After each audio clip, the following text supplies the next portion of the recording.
Bien, entonces habíamos dicho que la justificación es una situación legal ante Dios. ¿Cómo y cuándo tenemos una situación legal, justa ante Dios? La definición. La justificación es un acto legal instantáneo de Dios ante el cual Él, número uno, considera nuestros pecados como perdonados y la justicia de Cristo como perteneciente a nosotros. Número dos, nos declara justos ante sus ojos. Si definimos la definición de la justificación, la definición es un acto legal instantáneo de Dios ante el cual hace dos cosas. Número uno, considera nuestros pecados como perdonados y la justicia de Cristo como perteneciente a nosotros. Y número dos, Dios nos declara justo ante sus ojos. La justificación incluye una declaración legal de Dios, es decir, declarar justo. Número uno, justificar comúnmente significa declarar justo, y eso tiene que ver con un acto forense relacionado con los procedimientos legales. Les había dicho que es como cuando ustedes van ante el juez y el juez te dice: eres culpable, 30 años de cárcel. Eres culpable, 20 años de cárcel.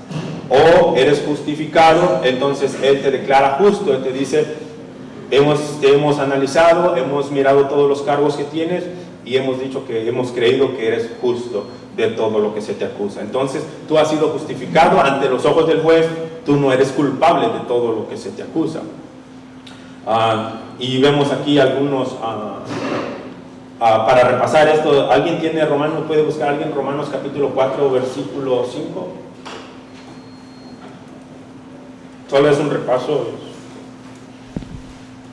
Romanos capítulo 4, versículo 5, ¿qué dice? Que no obra, sino cree en aquel que justifica al impío, su fe le es contada por justicia. Y somos justificados por la fe, y si vemos en 5, versículo 19.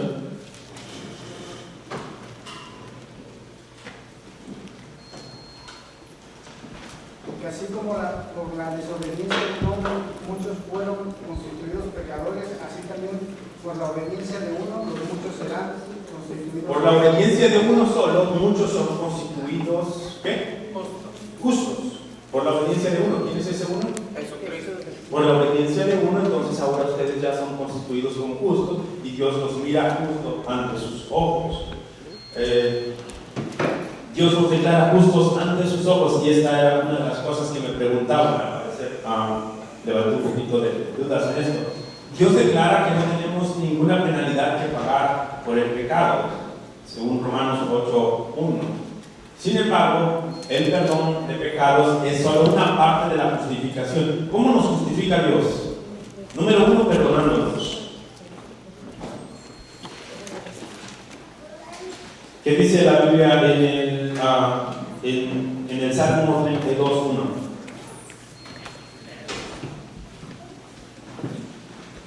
Alguien tiene Salmos 32:1 y otro que busque Salmos 103, capítulo 103, versículo 12. Bienaventurado aquel cuya transgresión ha sido perdonada y cubierto su pecado. Bienaventurado aquel cuya transgresión ha sido perdonada y su pecado ha sido cubierto. Dios ha perdonado tus pecados. Número uno, entonces Dios te justifica como perdonando tus pecados. ¿Alguien tiene Salmo 103, 12? Cuanto está lejos del oriente del occidente, quiso alejar de nosotros nuestras rebeliones. Y así como está tan lejos el oriente del occidente, así hiciste alejar nuestros pecados y nuestras rebeliones. Dios alejó tu pecado. Él ha borrado tus pecados han sido perdonados, entonces Dios te perdona. Ahora, ¿qué es lo que pasa? No, si Dios te perdona nada más tus pecados, ya no tienes cosas malas en tu contra, pero tampoco tienes cosas buenas a tu favor. Entonces había dicho que si Dios solamente te perdona, tú quedas en neutral, es decir, no tienes cosas malas, pero tampoco tienes cosas buenas. ¿Cómo funciona entonces? Entonces Dios nos justifica haciéndonos dos cosas. Número uno, perdonándonos, pero también Dios nos declara que somos justos ante su vista. Dios debe declararnos como poseedores de los méritos de una justicia perfecta ante Él. Ante los ojos de Dios, y creo que nosotros hemos hablado mucho acerca de esto también, y hemos dicho, tienes que ser santo. ¿Qué tan santo tienes que ser? Así como Dios es santo. ¿Alguien puede obtener esa santidad de ustedes? Por medio de Jesucristo. Ahí está la clave. Entonces es a través de Cristo quien tenemos esto, y es por la justificación. ¿Ustedes creen que Jesús sí puede ser el hombre perfecto? ¿Ustedes creen que Jesús tuvo errores? ¿Ustedes creen que Jesús amó a Dios sobre todas las cosas, con toda su mente, con todo su corazón? ¿Ustedes creen que Jesús amó a su prójimo como a sí mismo? Entonces esa vida se te imputa a ti. Y estos términos de imputación, aunque nosotros no los escuchamos, es normal en nuestra vida cotidiana también. ¿Quién de ustedes ha tenido un carro a su nombre y alguien lo manejó, o le puso el carro a alguien a su nombre y se lo chocó? Y la aseguranza no va con la persona que chocó. La aseguranza va sobre el dueño del vehículo. Es que le están haciendo, le están imputando los cargos de alguien más. Y esto es algo normal que pasa en nuestra vida con las aseguradoras. Y si tú no te pones al tanto, o no te pones, rectificas esto, tu récord va a ir siendo manchando. Después te van a mandar a corte. Tu récord se va manchando y vas quedando como culpable. Ante los ojos del juez no va a decir, pues es que tú no ibas manejando, tú estás bien. Ante los ojos de ellos tú eres culpable por lo que pasó, aunque tú no lo manejaste. De lo mismo aquí. Habíamos dicho que la justicia de Dios se nos atribuye a nosotros. Entonces, número 1, Dios nos perdona, y número 2, Dios nos atribuye la justicia de Jesús. ¿Qué es lo que hubiese pasado? Nuestros pecados, entonces tus pecados no me acordaré más, todas nuestras acciones malas quedan tachadas, Dios ya te perdonó. Pero si Dios también, hasta ahí literalmente estás en neutral, tú no tienes cosas malas, pero tampoco tienes cosas buenas a tu favor. Entonces, ¿qué es lo que pasa? Dios te atribuye la vida perfecta de Jesús, que Jesús vivió estos 3 años y medio, aproximadamente, no se sabe cuántos años. Estos te los atribuye a ti, para que su vida perfecta, ahora la vida de Jesús es atribuida a ti, las cosas malas tuyas se les atribuye a Él. Y por eso Jesús murió por todo lo malo que tú hiciste, y tú vas a vivir por la vida de Jesús.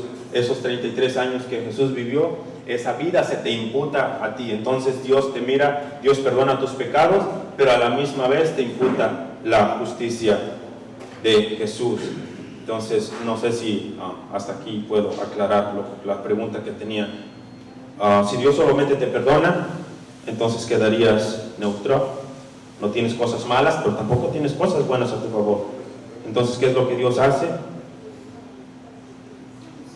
Dios te atribuye buenas obras a tu favor, las obras de Cristo. Y aquí algunos han dicho, entonces somos salvos por obras, y algunos pues tratan ahí de decir, sí somos salvos por obras. Y sí somos salvos por obras, pero no por tus obras, por las obras de Cristo, por lo que Cristo hizo. Entonces, hay unos pueden decir, ¿somos salvos por obras? No, yo te puedo decir, sí somos salvos por obras, pero no por tus obras, sino por las obras de Jesús. ¿Alguien tiene Isaías 61:10? ¿Alguien puede buscar Isaías 61:10 y alguien más que busque Romanos 5:19? Ok, ¿qué dice Isaías 61:10? En gran manera me gozaré en Jehová, mi alma se alegra en mi Dios, porque me vistió con vestiduras de salvación, me rodeó de su manto de justicia, como a novio me atavió, y como a novia adornada con sus joyas. Me rodeó con su manto de justicia.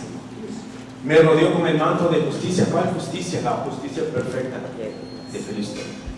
¿Puedes creerlo, hermano? Que ante los ojos de Dios, Dios te mira como alguien perfecto. No porque tú eres perfecto. Tú tienes muchísimos pecados, errores. Pero a los ojos de Dios, Dios te mira mira de esa forma. ¿Y cómo lo hace? Porque te mira a través de Cristo. Y lo que la vida de Cristo se te atribuye a ti. Por eso, de la misma forma, Jesús fue tratado en la cruz como fue tratado. Porque al estar ahí, Dios lo estaba mirando como el peor de los transgresores, como todos ustedes juntos, y ahí en la persona de Cristo. No es que esos pecados tenía Cristo, estaba mirando de esa forma, como si Él estuviera cargando, como Él estaba cargando todos los pecados.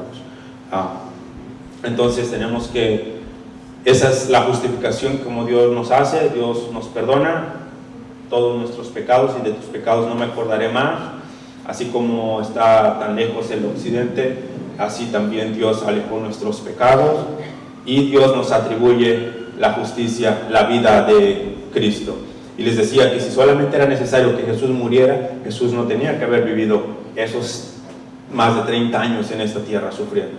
Si solamente era necesario la muerte, Jesús pudo haber aparecido en ese momento de morir, muere y paga, pero tenía que vivir cumpliendo la ley. Tenía que vivir cumpliendo la ley perfecta, viviendo para Dios. Amén. ¿Preguntas? ¿No? Dios puede declararnos justos porque nos atribuye, nos imputa la justicia de Cristo a nosotros. Y ya lo hemos hablado de imputar. Dios nos considera la justicia de Cristo como perteneciente a nosotros. La imputación es esencial para el corazón del Evangelio. La imputación ha ocurrido 3 veces anteriormente, ya habíamos dicho.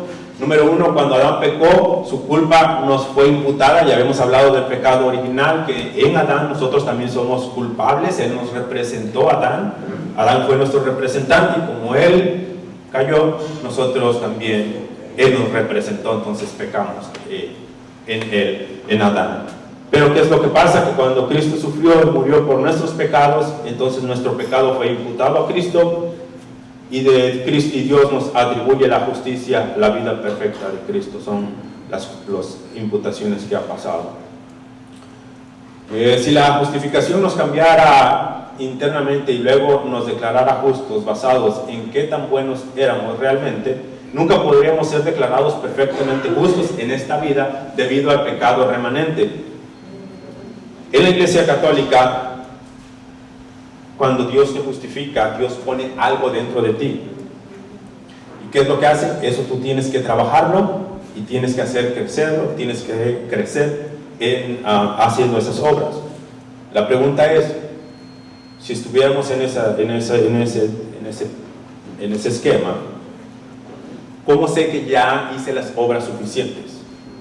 ¿Cómo sé que ya es suficiente lo que tengo para entrar en el cielo? Es más, en esta vida, ¿quién de ustedes va a ser perfecto en esta vida? Aun cuando esté en los últimos días, va a haber cosas malas en contra de usted. Entonces nunca va a obtener una justificación si realmente nos vamos por esta opción que la Iglesia Católica tiene. E incluso ellos dicen que si no, pues te vas a ir a pagar por tus pecados en otro lugar, por los muertos. Pero la pregunta es esa: ¿y cuánto es que ya es suficiente para que ya hayas pagado, para que ya puedas salir? ¿Cómo sabes que ya pagaste todo? En cambio, cuando creemos que es por la fe, creemos que Cristo pagó absolutamente todo por tus pecados pasados, presentes y futuros, y ante los ojos de Dios eres perfecto. Amén. Bien, solamente es un repaso. Y esta es la visión tradicional de la Iglesia Católica de la justificación. La justificación es algo que nos cambia internamente y nos hace más santos por dentro. Ahora, les había comentado, yo creo que nosotros también creemos en esto, pero nosotros esto lo llamamos la santificación. La santificación es progresiva. La santificación sí es donde tú cooperas con Dios. En la santificación, un hombre puede, ante los ojos de Dios tú eres justo. Ante los ojos de Dios tú eres justo, pero en la santificación uno puede tener en esta vida diferentes grados, porque a lo mejor un hermano viene a Cristo con ciertas adicciones, y viene otra persona que viene a Cristo, pero a lo mejor no tenía adicciones. Ambos creyeron en Cristo, ambos aceptaron a Cristo al mismo tiempo, pero ¿qué va a pasar? El que tenía adicciones le va a costar más que el otro. Pero a lo mejor el otro, el que tenía adicciones, se esfuerza más, ayuna, ora, lee la Biblia y se la pasa estudiando. Entonces, y el otro es un poquito menos, no hace todo ello, entonces el otro va a crecer en santidad aún más que el otro. Ante los ojos de Dios, Dios es perfecto, pero creemos que aquí en la santificación sí es con los dos, Dios y tú. Tú tienes que leer la Biblia, tú tienes que venir a los cultos, tú tienes que ayunar para que crezcas en santificación. Y creemos que eso tal vez es lo que ellos mezclan. Nosotros no lo mezclamos, nosotros creemos que en la justificación es Dios declarándote justo ante sus ojos. La justicia es infundida, no imputada, como les había dicho. La justificación, la justicia es que te la implanta, es infundida, es una infusión dentro de ti. Ahora tú tienes que hacerla crecer. Nosotros creemos que es imputada, es decir, no cambia dentro nada de ti. El que Dios te mire como un ser perfecto no quiere decir que eres perfecto. Simplemente ante los ojos de Dios así te mira, como habíamos dicho en la aseguranza. En las aseguradoras, aunque se te atribuye el choque, pero tú no eres el mal conductor. Tú no lo hiciste mal, pero ante los ojos de la ley tú eres culpable. Ante los ojos de Dios tú eres perfecto, pero porque te fue imputada, no fue infundida, que es como la Iglesia Católica, es decir, no es algo que te cambia por dentro. Sí creemos que Dios pone algo dentro de ti, y eso es conocido como la regeneración, cuando Dios cambia tu corazón, cuando Dios quita este corazón que tienes de piedra y pone uno de carne, pero no en la justificación. Las personas no pueden estar seguras de si están en un estado de gracia, como les decía, como sabemos cuántas obras ya son suficientes para que ya estemos en ese nivel. Las personas pueden experimentar diversos grados de justificación porque pueden hacer diferentes obras unos que otros. Los ricos pueden dar más limosna que los pobres. En la Iglesia Católica se puede ver esto. Nuestra vida eterna con Dios se basa tanto en la gracia de Dios como en nuestros méritos. Eres salvo por la gracia de Dios, pero también por tus méritos, por las obras que tú haces. Un poquito de historia, analizando, introduciendo. El hermano Jaime hace tiempo, la vez pasada hablaba acerca de los padres de la iglesia y personas que sufrieron por el cristianismo. Hubo diferentes emperadores, no todos fueron crueles, no todos persiguieron a los cristianos, pero algunos sí. Y algunos decían, Roma ya está cayendo, Roma ya no tiene el poder que tenía antes. El imperio romano ya no está con su ejército como lo tenía antes. Y muchos emperadores decían, es que hemos abandonado a nuestros dioses. Entonces, ¿qué tenemos que hacer? Decían ellos, para hacer Roma grande otra vez. Tenemos que volver a los dioses que teníamos. Tenemos que sacrificar a nuestros dioses que tenían, al panteísmo. Tenían muchísimos dioses los romanos. Entonces, ¿qué es lo que decían? Vamos a hacer que las personas confiesen que César es el Señor, que César es el Señor, y a los que no, los vamos a castigar. Y allí entra la persecución hacia los cristianos. Algunos, cuando se traían a los cristianos para que confesaran que César era el Señor y que negaran que Jesús, o que eran cristianos y que Jesús era el Señor, algunos de ellos, por las amenazas, por ver todas las fieras en los coliseos, cedieron y negaron a Cristo y confesaron que César era el Señor. Ellos entonces en ese momento se salvaron de los golpes, se salvaron de las fieras. Después otros emperadores decían, voy a hacer lo mismo. Ahora, ¿qué es lo que va a pasar? Todos tienen que decir que rendir culto y sacrificar y decir que César es el Señor, y se les va a dar un papel donde ustedes con ese que están comprobando de que ustedes ya sacrificaron y ya declararon que César es el Señor. Después estas personas confesaron y le dijeron a los pastores, a los sacerdotes, dijeron, ¿sabes qué? Nosotros tenemos estos documentos que falsificamos, donde dice que sí sacrificamos. Nosotros no sacrificamos al César, pero tuvimos esos documentos falsos. Y otros que sí negaron a Cristo, pero que después se arrepintieron y decían, queremos volver a la iglesia. ¿Cómo le hacemos? Ya no sabía, sí es cierto que negué, me dio miedo, cuando miré las fieras, miré todo lo que estaba pasando, me dio miedo y negué a Cristo, pero he sido estos días, no me ha dejado mi conciencia y quiero volver y no me importa lo que me pase, perdónenme, ¿cómo le hago para volver? Hubo pastores que también por amenazas les dijeron, entréguenos los libros porque si no los vamos a mandar a las fieras, los vamos a quemar, los vamos a hacer golpeados. Y hubo pastores o ministros que también entregaron. Entonces decían, queremos volver, ¿cómo le hacemos? Y ahí es donde empezó todo esto. ¿Qué les ponemos a ellos que quieren regresar al cristianismo, pero que negaron primero, o que falsificaron el documento, que confesaron que César es el Señor, que ministros que entregaron los libros? ¿Qué les hacemos a ellos? Y ahí es donde empezó todo esto. Había de todos, unos decían, pues no van a ser admitidos nunca más en toda su vida hasta la muerte. Cuando ya estén en sus últimos días, entonces sí, que se les acepte y que se les dé el perdón para que se vayan al cielo, pero mientras tanto esos no van a poder ser aceptados. Otros decían que hagan obras de penitencia. Así es como empezaron las obras de penitencia en ese momento. ¿Cómo podíamos hacer regresar a esas personas que habían hecho esto? De ahí comenzó todo esto, de las obras. Un poquito de historia. ¿Amén? Entonces, la justificación llega a nosotros enteramente por la gracia de Dios, no por causa de mérito alguno en nosotros mismos. La vez pasada lo miramos.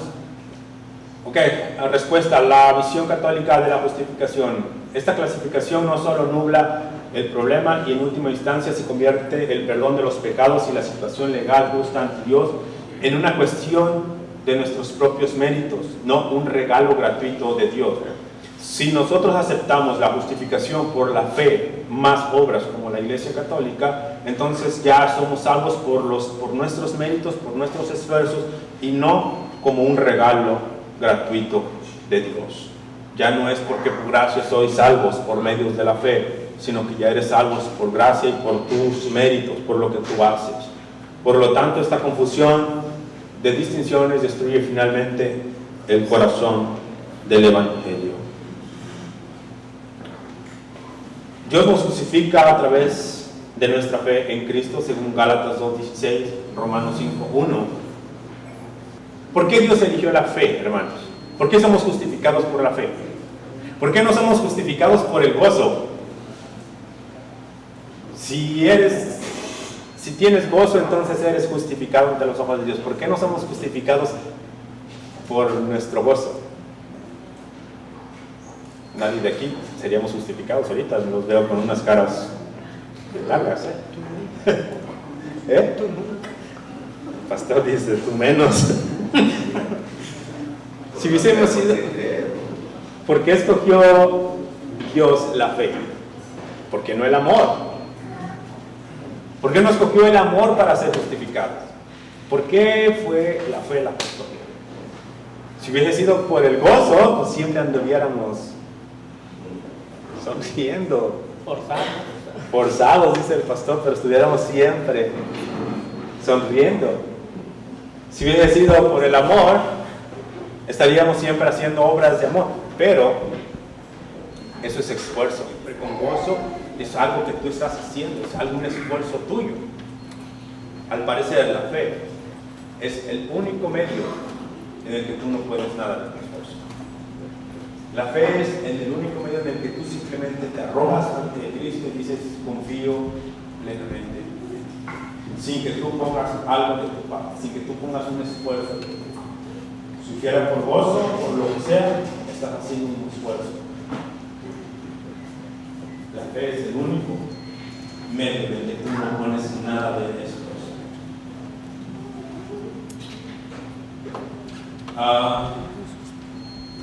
Que esos versículos que ya los hemos leído, no sé si alguien puede buscar Efesios 2, capítulo 2, versículo 8.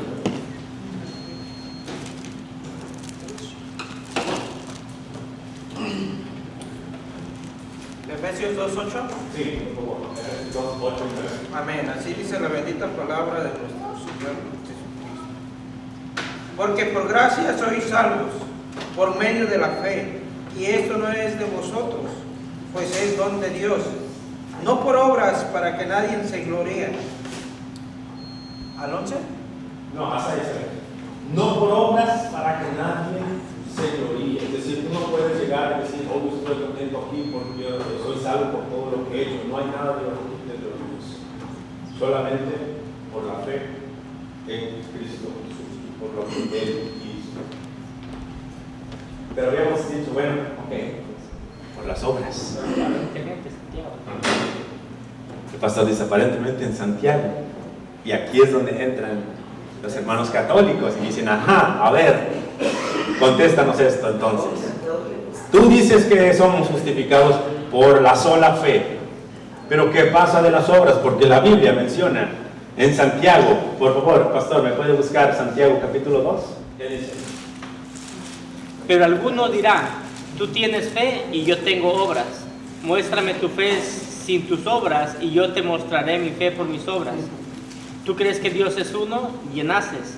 También los demonios creen y tiemblan. Mas ¿quieres saber, hombre vano, que la fe sin obras es muerta?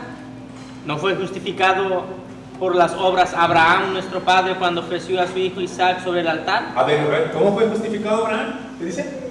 ¿No fue justificado por las obras Abraham, nuestro padre, cuando ofreció?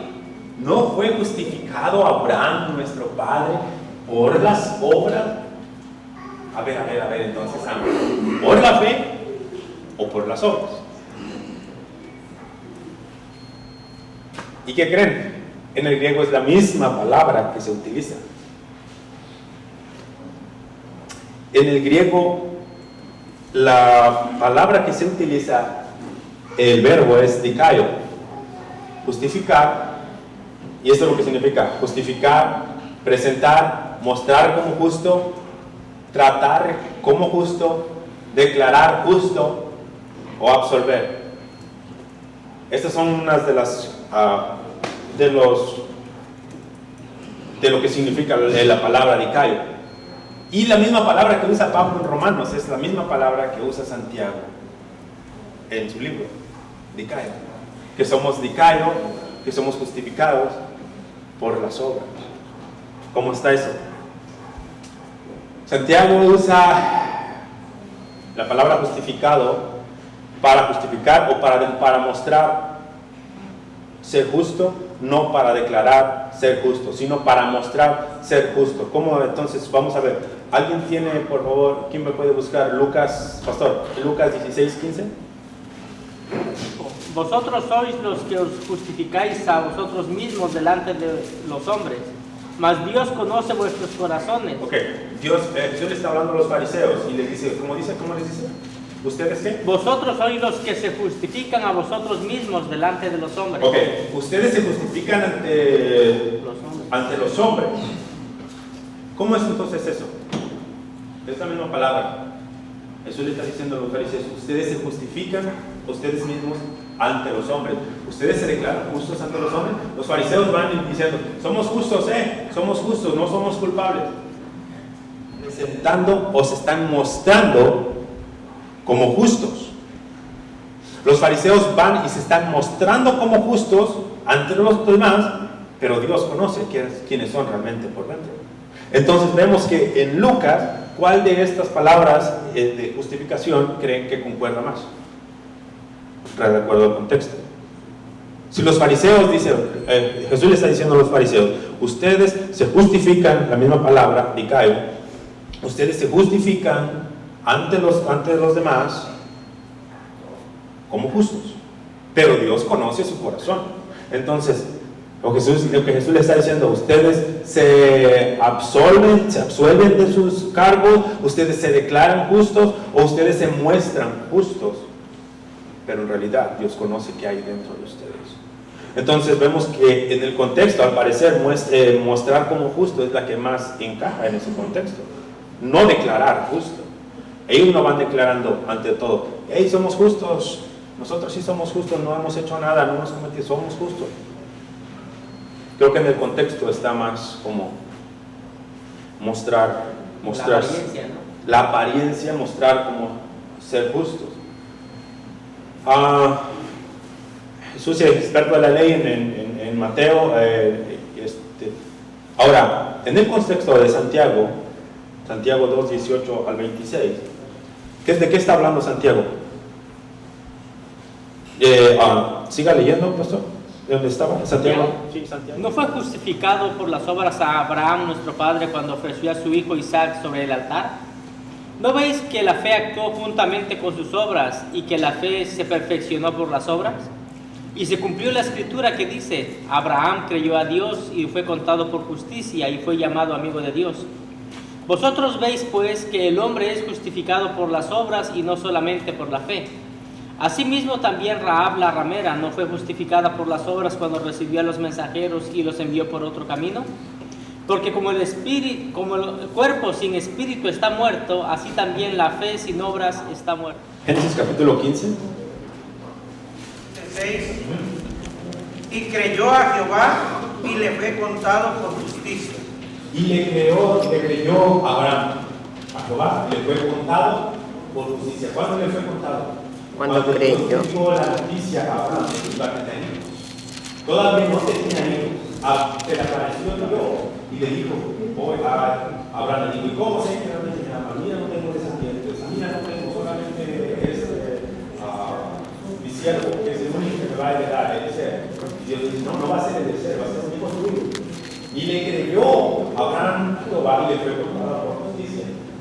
Tenía 86 años cuando Abraham tuvo su primer hijo con la esclava. Abraham tenía 86. Cuando tuvo su hijo Isaac con Sara, tenía 100 años. Ya habían pasado 14 años. Más aparte, no sé cuánto fue más antes de que cuando Dios le dio la promesa. Y Abraham le creyó. Y Pablo es lo que está diciendo. Abraham fue justificado cuando le creyó a Dios. No, ¿y qué pasa? Ok, si tenía 86 y a los 100 le dio Sara a su hijo, y cuando su hijo lo llevaron a sacrificar, a ofrecerlo por sacrificio, su hijo llevaba la leña. Entonces ya tenía cierta edad para poder soportar la leña. Isaac. ¿Cuántos años? No sé, 14, 13. Pero si lo ponemos de 14 años al niño, y ya habían pasado 14 años antes de que él naciera, ya habían pasado 28 años de cuando Abraham había sido declarado justo. Y cuando Santiago está diciendo que fue declarado justo por las obras cuando ofreció, es decir, ya había 28 años, más o menos, de diferencia. Entonces, ¿qué es lo que estaba pasando? ¿Estaba Dios declarando a Abraham como justo por las obras, o estaba mostrando las obras de lo que había pasado, de lo que estaba mostrando a Abraham de su fe, lo estaba mostrando con el sacrificio? Entonces la palabra dicaio aquí creemos que significa lo mismo. Creemos que está mostrando, no que está declarando, sino que está mostrando ser justo. Está demostrando lo que ya había pasado, lo que ya había creído. Y creemos que esto es lo que nosotros, la iglesia protestante, cree. Nosotros no estamos diciendo que el cristiano no tiene que tener obras. La Biblia enseña que tenemos que tener obras. Porque ¿cómo es que sabes que un árbol es bueno? Por sus frutos. Por sus frutos le conoceréis. Los protestantes decían que somos salvos por la sola fe, pero no una fe que permanece sola, sino una fe que lleva frutos. Y por sus frutos son los que se demuestran lo que están pasando. Está utilizando Santiago la misma palabra, pero en el contexto no creemos que está diciendo que Abraham o que el hombre es justificado por la fe, sino que el hombre muestra la justificación por las obras, que es la justificación por la fe. ¿Pero cómo la muestra? Por las obras. Porque tú dices, yo amo a mi hermano, y eso es lo que Santiago está diciendo. Tú dices, yo amo a mi hermano, pero ¿qué es lo que le dice? Pero vete en paz y caliéntate. Hagan de cuenta ahorita que llegase el invierno y está bien frío. Tú sabes que tu hermano no tiene ropa, no tiene chamarras, y le dices, hermano, manténgase calientito, stay warm. Voy a orar por ti. Está igual, voy a orar por ti.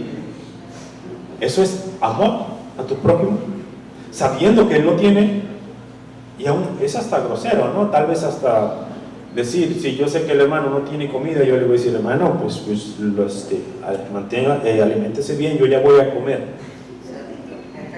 Pero si él no tiene. Entonces eso es lo que Santiago está diciendo. Santiago está diciendo, si tu hermano le dices, ven en paz y caliéntate, pero no le das un abrigo, de nada te sirve. Entonces lo que tú estás confesando, que tú amas a tu hermano, realmente tú no lo amas. ¿Cómo sabes que lo amas? Por las obras. Porque si él está pasando por dificultad, tú vas y le ayudas. Nosotros no creemos, no sé lo que ustedes creen en su mente, nosotros simplemente podemos ver las obras. Y nosotros creemos que sí tienes que orar, tienes que ayunar, ven a la iglesia, claro, son las obras que acompañan a la fe. Pero como decía Josué, lo que no queremos es que pongas el caballo atrás de la carreta. No queremos que pongas las obras antes de la fe, que tienes que hacer obras para ser justificado. No, eres justificado por la sola fe, pero esa fe produce obras dignas de arrepentimiento, dijo Juan. Perdón. No, pues incluso en el contexto de Santiago creían justos, pero eran muy imparciales, trataban de diferente manera a la congregación. Por eso es que los lleva a decirle, hey, ¿cómo se sienten justificados si ni siquiera están dando evidencia de que lo son? Sí. Y eso es a lo que yo me refiero, el contexto, porque en el griego es la misma palabra que está utilizando. Claro, tal vez nos podrían acusar de decir, ajá, qué conveniente, ¿no? Aquí le das una interpretación, aquí dices que significa otra cosa, pero pues el contexto creo que nos ayuda, ¿no? A decir que creo que no está hablando de lo mismo Pablo en Romanos, ni Santiago, que es lo que está diciendo. E interiormente, una de las cosas que cuando nosotros tenemos los 66 libros, y cuando se pusieron los libros en el canon, Santiago fue uno de los que también causó un poquito de controversia por eso precisamente, porque una de lo que tenían que tener los libros para que pertenecieran al canon era que no contradijera a otro. Entonces cuando estaban ahí decían, pero parece ser que Santiago está contradiciendo a Pablo. Pero después dijeron, no está contradiciendo, está diciendo lo mismo que Pablo, pero está diciendo que el hombre es justificado por la fe, pero no una fe sola, sino una fe que produce obras. Y ya fue cuando lo metieron al canon. Un ejemplo que también se ha dado mucho, o que se ha dado en los debates, es el ladrón en la cruz. El ladrón en la cruz, dicen, ¿ves? Fue salvo y no hizo obras. Y contestan nuestros hermanos católicos y dicen, ¿cómo que no hizo obras? Sí hizo. ¿Qué fue cuáles son las obras que hizo? Pues defendió a Jesús. Fue un apologista, defendió a Jesús del otro ladrón. Y le digo, entonces ahí está haciendo obras. Volvemos a lo mismo. Creemos que el hombre es justificado por la fe, pero esa fe produce obras. Y lo que este ladrón creyó fue justificado y lo llevó a confesar. Y eso también es lo que dice Pablo a los romanos. Con el corazón se cree para justicia, pero con la boca se confiesa para salvación. Entonces, lo que él estaba creyendo, después lo estaba confesando con su boca.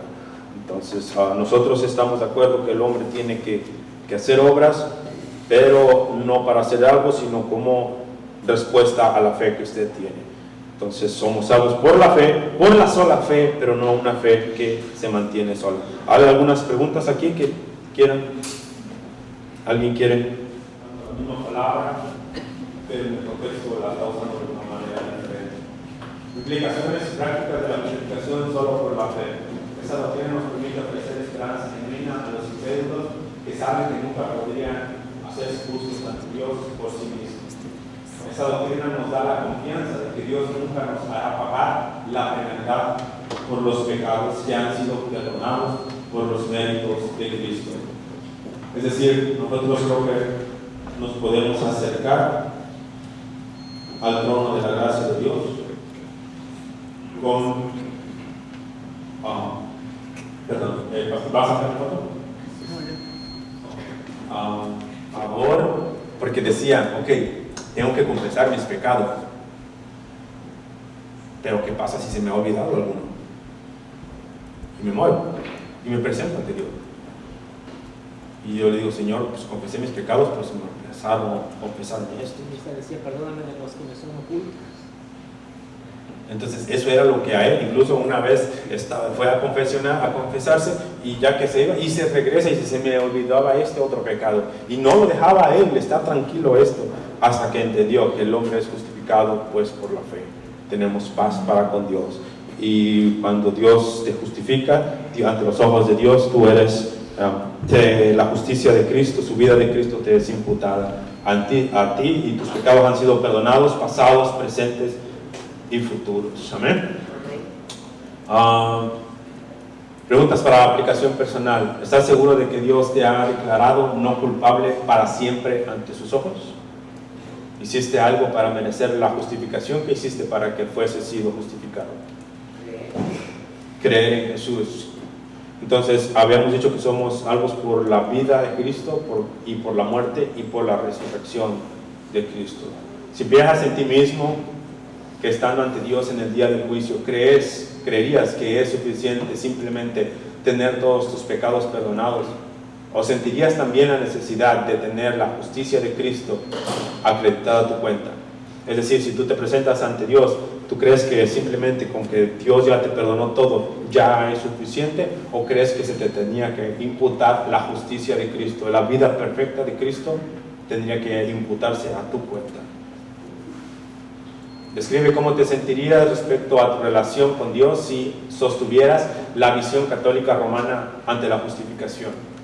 Los católicos que conoces sostienen la visión tradicional de esta iglesia, y no todos, como también nosotros creo que nacimos a veces en una cristiana, y a veces no conocemos ni todo lo que creemos, ¿no? Hay musulmanes que son musulmanes porque nacieron en esa familia, pero en realidad no conocen tal vez todo lo que enseñan de la misma forma. Yo creo que hay iglesias que están en la iglesia católica, pero no conocen esto de la justificación por la fe o por la fe y obras. Si están ahí porque pues, su familia está ahí, porque ahí nacieron, porque ahí crecieron, porque solamente eso se le inculcaron. ¿Alguna vez te has preguntado si Dios todavía te sigue castigando por tus pecados pasados? ¿Cómo ayuda la doctrina de la justificación a responder a esa pregunta? ¿Tú crees que Dios te sigue castigando por aquel pecado que cometiste? ¿Y en qué te beneficias tú creer esta doctrina de la justificación? Que ante los ojos de Dios eres justificado, tus pecados han sido perdonados y la vida de Cristo ha sido imputada. Entonces ahora tú tienes confianza para venir a Cristo, porque dices, mis pecados han sido lavados, la justicia de Cristo ha sido imputada ante mí. ¿Amén? Todo esto, hermanos, todo esto pasa al mismo tiempo.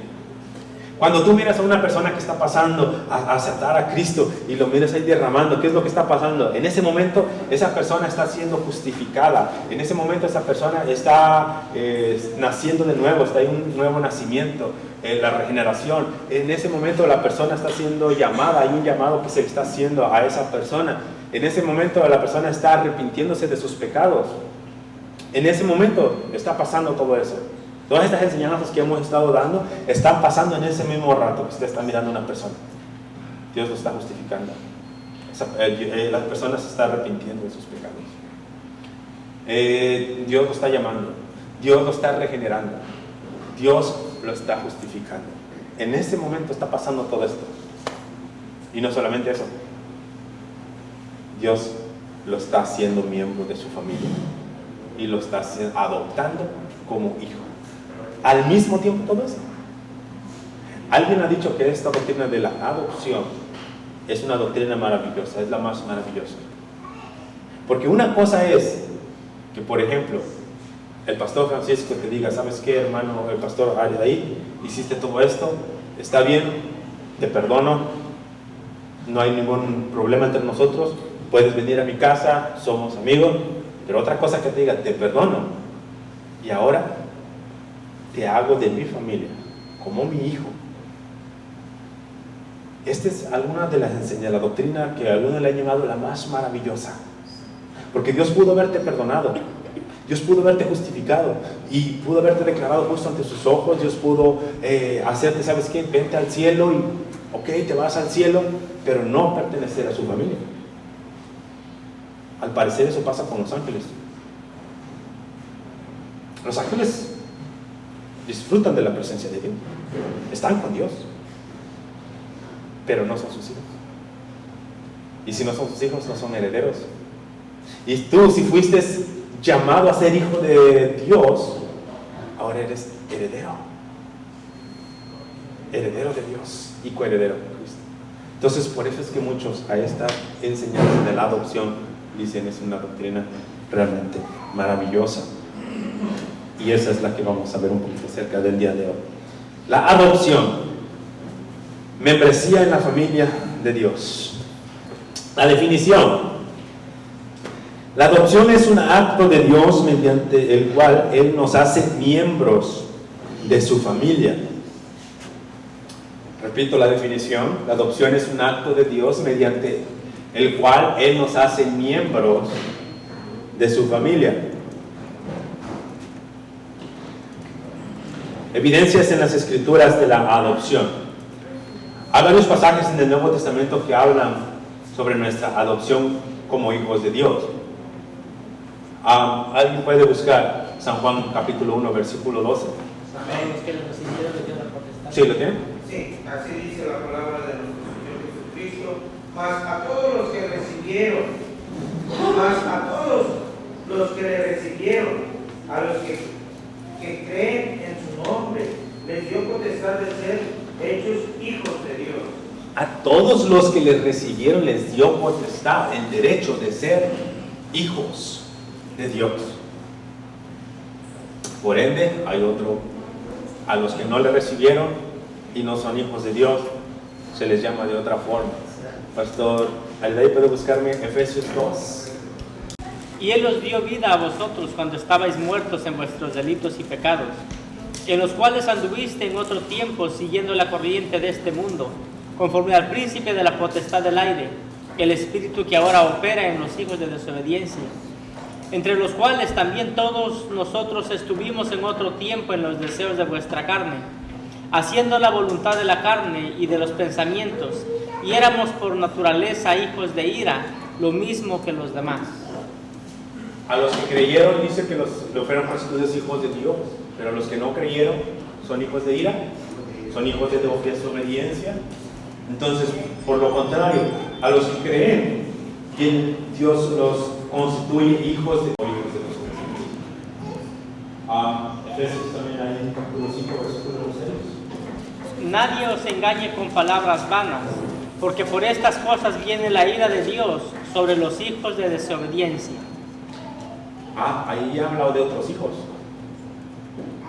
Ahí ya no son hijos de Dios, ahí son hijos de qué? Son hijos de desobediencia. Entonces, los judíos, cuando rechazaban a Jesús, ellos decían que eran hijos de quién? De Abraham.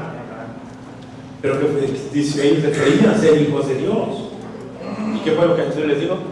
Si fueras hijos de Abraham, hicieran las obras. Y por lo tanto, entonces, ¿qué?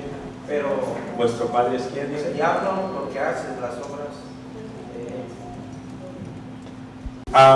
Y esta es una enseñanza que en el Antiguo Testamento no estaba muy... ya se mencionaba un poco, pero es algo más claro en el Nuevo Testamento, porque nosotros llegamos a ser de la familia de Cristo, de la familia de Dios, a través de Jesucristo, por la muerte de Cristo. Entonces, creo que cuando los discípulos le dieron a Jesús y le dijeron, enséñanos a orar, y Él dijo, Padre nuestro, que estás en el cielo, ellos tal vez se quedaron en shock. De, ¿what? ¿Cómo que estás diciendo Padre nuestro? Porque, claro, a Jesús lo podían llamar como hijo de Dios. Él venía haciendo señales, Él venía haciendo, y no tenían problemas en que Jesús fuera el hijo de Dios. algunos discípulos estuvieron presentes cuando se escuchó la voz y dijeron, este es mi Hijo amado, en el cual yo tengo contentamiento. Y claro, a Jesús lo podían ver como Hijo de Dios. Pero cuando dijo Padre nuestro, ya no está diciendo Padre mío, ya está diciendo Dios, que es Padre de nosotros también. Y los discípulos se vieron haber quedado como que, wow. E incluso saben que cuando les enseñaron esta doctrina a algunos judíos, ellos se quedan todavía en shock. Porque tú dices, ¿cómo te atreves a decir que el que creó el universo con su palabra, el que hizo los mares, el que hizo todas las estrellas, es tu Padre? Para muchos de ellos dicen, ¿qué está diciendo? Eso es blasfemia. Entonces, esta doctrina, como les decía, nos lleva a ello, a decir, sí, somos hijos y no somos hijos de la misma forma que Dios. Él es único, Él es el unigénito, Hijo de Dios. Somos diferentes. Hijos de Dios es ser diferente de Jesús y nosotros. No es lo mismo. Nosotros somos hijos por adopción. Por adopción. Entonces, esto cuando dice que es Padre nuestro, eso nos lleva también a decir de que hay muchos hijos. Y que al tener muchos hijos, somos hermanos. Y debemos de ser tratados como hermanos. ¿Alguien puede buscar Romanos capítulo 9, el versículo 7 y 8? De Abraham son todos hijos, sino en Isaac será llamada descendencia. Esto es, no que los hijos según la carne son hijos de Dios, sino que los que son hijos según la promesa son contados como descendientes. No son los hijos de la carne como hijos de Dios, sino los hijos que son por la fe. Es decir, si tú crees en Jesús, ya eres hijo de Dios y por lo tanto tienes hermano. Vamos a ver, miramos qué fue lo que dijo Pablo, ahora vamos a ver qué dice Pedro con respecto a esto. Amén. Primera de Pedro 3:6. Primero de Pedro 3:6, así dice la palabra, como Sara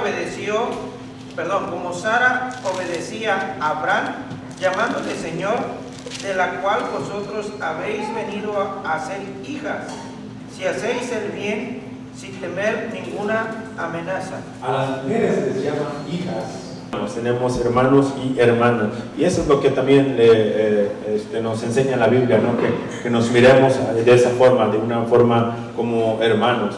Creo que espero que al menos todos en su familia se lleven bien, y cuando hay discusiones, cuando hay diferencias, después las arreglas.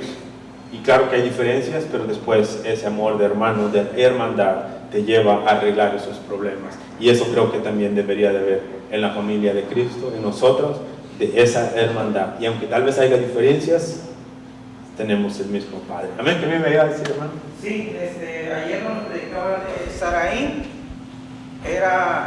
significaba princesa, y el nombre de Sara significa madre de muchedumbre.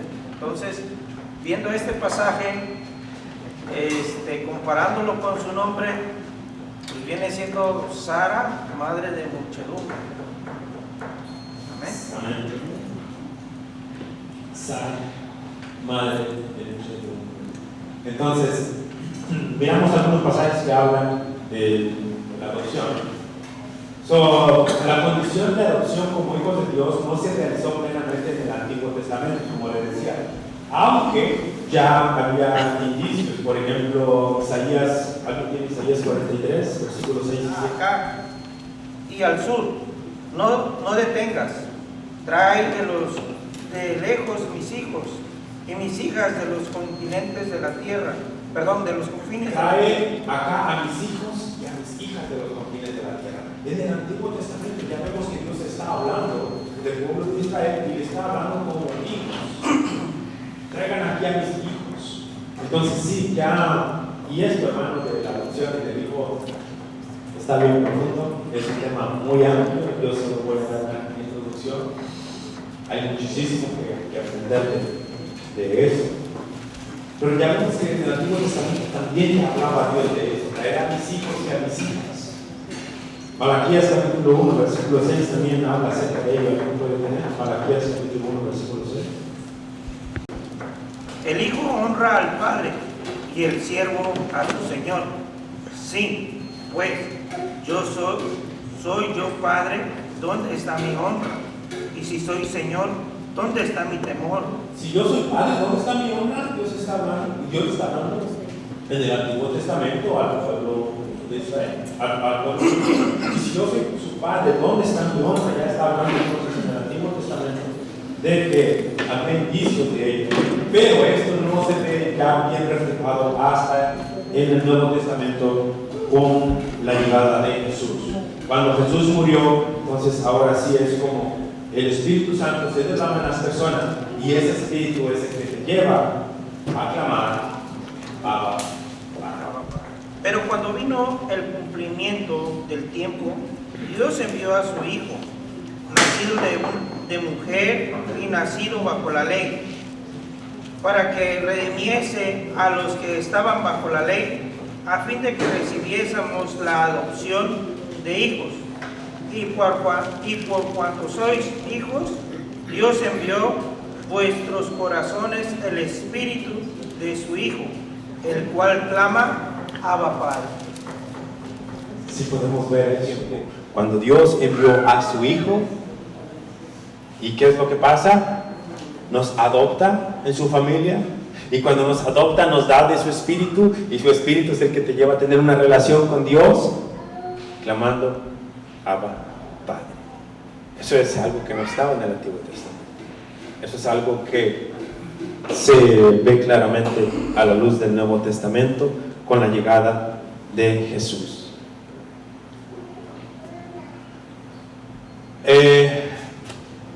Como en todo, la adopción, hermanos, somos parte de la familia. Podemos ya tener disfrutes de esa adopción, pero hay un sentido que también se usa como algo futuro. Es decir, no has podido gozar de todos los beneficios, de los privilegios de ser hijo de Dios, de los privilegios por ser adoptado, por ser de la familia de Dios, sino va a ser en el futuro. ¿Alguien tiene Romanos capítulo 8, versículo 23? Espíritu Santo en nosotros como una muestra anticipada de la gloria futura, porque anhelamos que nuestro cuerpo sea liberado del pecado y del sufrimiento. Nosotros también deseamos con una esperanza ferviente que llegue el día en que Dios nos dé todos nuestros derechos como sus hijos adoptivos, incluido el nuevo cuerpo que nos ha prometido, que nos prometió. ¿Cuáles son los privilegios de ser hijo de Dios y que todavía estamos esperando ello? Ahí lo acabo de leer. Que tengamos un nuevo cuerpo. Uno de los privilegios de ser hijo de Dios es que usted va a tener un cuerpo diferente, un cuerpo nuevo. Y eso es algo que estamos esperando todavía, como una adopción, que es una promesa donde tú vas a tener un cuerpo diferente, un cuerpo que ya no le atrae el pecado, un cuerpo que ya no se cansa, un cuerpo diferente. ¿Cómo será este cuerpo? Solamente podemos ver un poco acerca de la resurrección de Jesús. Cuando Jesús resucitó, algunos no lo reconocían. ¿Nunca te ha pasado eso de que tienes una imagen de tu abuelita porque ya la conociste ya de edad avanzada, pero miras una foto de cuando era joven y dices, wow, mi abuelita era realmente así cuando era joven? O tal vez tú cuando ahorita miras a un amigo de tu escuela de años y como que dices, eso no es, como que ya no lo reconoces bien. ¿Por qué? Porque es diferente por la edad a cuando tú tienes cuando eres joven. Y cuando Jesús resucitó, muchos no lo reconocían. Tal vez su cuerpo, y bueno, no me refiero a de que cambió su cuerpo, sino simplemente que si ustedes miraran al pastor Francisco a sus 21 años, tal vez ahorita dices, ¿y ese es el pastor Francisco de 21 años? Porque algunos creen que cuando tengamos unos cuerpos, tal vez vamos a tener esa edad, la edad de lo más fuerte, no sé, 25. Entonces tendrás un cuerpo glorificado, un cuerpo transformado, un cuerpo que no se cansa y que, claro, también come, disfruta. Así es que no se pongan tristes. Es un cuerpo, es una adopción futura. Tendremos cuerpo glorificado en el futuro.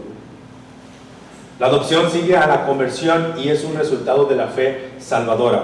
La Biblia, cuando nosotros hablamos, si yo les preguntase, ¿qué significa la regeneración? ¿Qué es la regeneración? Ya lo vuelve a cambiar. Es un nuevo nacimiento, lo tenemos en la Biblia como el nuevo nacimiento. Entonces, cuando hablamos de la regeneración o del nuevo nacimiento, pensamos que entonces eso está relacionado con la adopción, porque al final de cuentas decimos, ok, si una persona nace de nuevo, pues entonces ahí es cuando entra en la familia. Pero no, la Biblia no asocia la adopción con el nuevo nacimiento, sino con la conversión. Porque recuerde que somos nacidos, somos de la familia, pero adoptados, no nacidos, sino adoptados. Entonces la Biblia relaciona la adopción con la conversión. Evidencia en el Nuevo Testamento, San Juan 1:12, ya lo había leído el pastor, a los que recibieron, a los que creen, no a los que fueron nacidos de nuevo, sino a los que creen, les dio potestad de ser llamados hijos de Dios. Entonces, esto la asocia con la conversión, con cuando tú crees. Objeción, Gálatas 4:6. ¿Qué dice Gálatas 4:6? ¿Alguien tiene Gálatas capítulo 4, versículo 6? Y por cuando sois hijos, Dios envió a vuestros corazones el espíritu de su Hijo, el cual clama Abba Padre. Entonces, al parecer aquí podrían decir, bueno, Dios entregó al Espíritu Santo cuando lo entrega en la regeneración. Y cuando entregó al Espíritu Santo dice que entonces es cuando tú puedes clamar Abba Padre. Lo que estoy tratando de que vean es de que la adopción, Gálatas capítulo 3, 25 y 26. En Gálatas capítulo 4, Gálatas capítulo 4, versículo 6, dice que Jesús entrega al Espíritu Santo y que es el que nos lleva a clamar Abba Padre. Entonces, ¿cuándo te entrega el Espíritu Santo? En la regeneración. Entonces alguien podría decir, ves, en la regeneración es cuando somos hijos. Pero si alguien puede leer el capítulo anterior, Gálatas capítulo 3, 25 y 26, ¿qué dice? Y ahora que ha llegado el camino de la fe, ya no necesitamos que la ley sea nuestra tutora, pues todos ustedes son hijos de Dios por la fe en Cristo Jesús. Somos hijos por la fe en Cristo Jesús, no por la regeneración. Entonces, creemos, o al menos creo que eso es lo que está tratando de hablar, de que somos adoptados, somos de la familia de Cristo por la fe, por la conversión, no por la regeneración.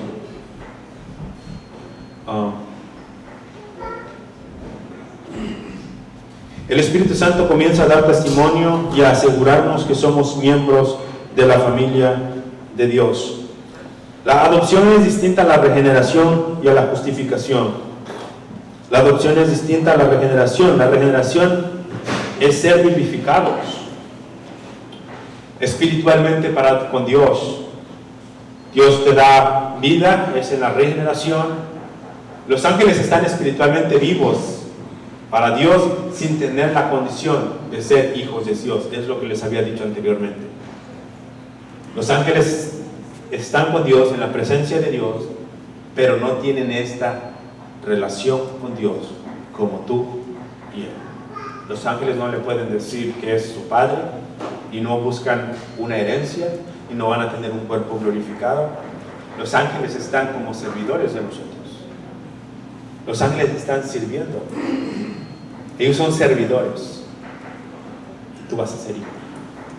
Eres hijo de Dios. Este es un privilegio porque Dios nos pudo perdonar sin hacernos parte de su familia. Al parecer, eso pasa con los ángeles. La adopción es distinta a la justificación. La justificación es nuestra posición correcta ante la ley de Dios, es lo que habíamos el dicho al principio, como comenzamos esta clase. Y la adopción es nuestra relación con Dios como nuestro Padre. ¿Alguien puede ver las diferencias? En la regeneración, Dios te vivifica. Tú estabas muerto y Él te da vida. En la justificación, es tu posición ante Él. Tú tienes una posición correcta ante Dios. Dios te declara justo ante sus ojos. En nuestra adopción, Dios nos da una relación con Él como nuestro Padre. Ahora podemos entender lo que San Juan dijo. Mirad cuán amor nos ha dado el Padre. Mirad cuán amor nos ha dado el Padre para que seamos llamados hijos de Dios. Porque Dios pudo haberte perdonado, Dios pudo haberte dicho, ok, te perdono, y pudo haberte llevado al cielo y estar en el paraíso, disfrutar, sin ser de su familia. Pero Dios nos ha amado y nos ha hecho hijos de Dios. Y si somos hijos de Dios, somos herederos. Los privilegios de la adopción. Poder hablar con Dios y relacionarnos con Él como un Padre bueno y amoroso. Primera de Juan 3.1, ¿qué dice? Primera de Juan 3.1. Amén. Mirad cuál amor nos ha dado el Padre para que seamos llamados hijos de Dios. Por esto el mundo no nos conoce, porque no le conoció a Él. Los privilegios de la adopción. Número 1, Él nos ama. Mirad cuál amor nos ha dado el Padre para que seamos llamados hijos de Dios. Número 2, Él nos comprende. Salmo 103, ¿quién tiene Salmo 103, 13 y 14? Como el Padre se compadece de los hijos, así se compadece de los que le dan, que no olvidan que son pobres. Pastor, ya está recitando todos los salmos. A ver, repítalo. ¿O alguien lo tiene? 103. Amén. 103. Sí, 13 y 14. 13 y 14. Como el Padre se complace de los hijos, se complace Jehová de los que le temen, porque Él conoce vuestra condición. Se acuerda de que somos polvo. Él se acuerda de que somos polvo. Él nos comprende. Son los privilegios de la adopción. Tenemos un Dios que nos comprende, que entiende por lo que estemos pasando. Y tenemos un hermano mayor, Cristo Jesús, que no se avergüenza de nosotros, que no se avergüenza en llamarnos hermanos. Y te confesaré ante todos que ustedes son mis hermanos. Ustedes son hermanos de Cristo, y Él no se avergüenza, aunque nosotros a veces sí lo hacemos. Aunque nosotros sí nos avergonzamos y a veces no confesamos que es nuestro hermano, porque no es fácil, hermano. Entrar en una familia de Cristo trae privilegios, trae grandes privilegios, pero también hay responsabilidades. Y la vez pasada nos predicaban acerca de qué significa seguir a Jesús. Y seguir a Jesús, hermanos, es difícil, es complicado. Jesús murió como un criminal, y nadie quiere estar asociado con un criminal. Jesús murió como el peor. Entonces muchos también no quieren que lo asocien con Él, con Jesús. Por eso Pedro le negó. Cuando Pedro le dijeron, tú eres uno de ellos, Pedro dijo, no. Y tienes que entender, hermanos, que tú no estás siguiendo a un hombre que nosotros hoy en día hasta nos sentimos orgullosos, ¿no? Decimos, no, pues así soy cristiano, sirvo a Jesús. Estás siguiendo a uno que murió de la peor forma, como el peor criminal. Y si eso le hicieron a Él, ¿qué crees que le pueden hacer a sus seguidores? Si a Jesús lo miraron como un problema, que dicen, es que tenemos que eliminarlo. ¿Por qué? Porque es un peligro para nosotros. Si alguien dice, oh, pues yo soy de su amigo, yo vengo con él, ¿qué crees que te van a hacer a ti? Les decía que anteriormente, si buscas en Google, hay una frase que dice, está un hombre crucificado y tiene una cabeza de burro, y hay un hombre que está adorándole, y en le pusieron unas letras y decían, se me fue el nombre de esta persona, pero le pusieron, aquí está él adorando a su Dios, y Alexa Menos adorando a su Dios. Él está adorando a su Dios y lo ponen a Jesús como un burro, con cabeza de burro. Es una burla. Y nosotros estamos siguiendo a ese Jesús. O sea, no sé si nosotros entendemos que decimos, es que yo estoy adorando a un hombre que murió como el peor criminal. Y yo creo que por eso la Biblia también dice que somos hijos de Dios y tú vas a ser heredero si también sufrimos con él. Y esas son también responsabilidades que lleva a ser de la familia de Cristo. Que vamos a sufrir, que vamos a padecer persecución, porque si eso le hicieron a él, ¿qué no nos va a hacer a nosotros? Y tenemos privilegios.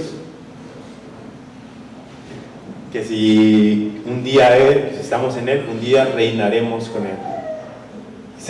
Y tenemos una herencia que no es corruptible, una herencia por ser hijos de Dios. Por la fe, justificados pues por la fe, tenemos paz para con Dios y vienes a ser hijo de Dios. Dios.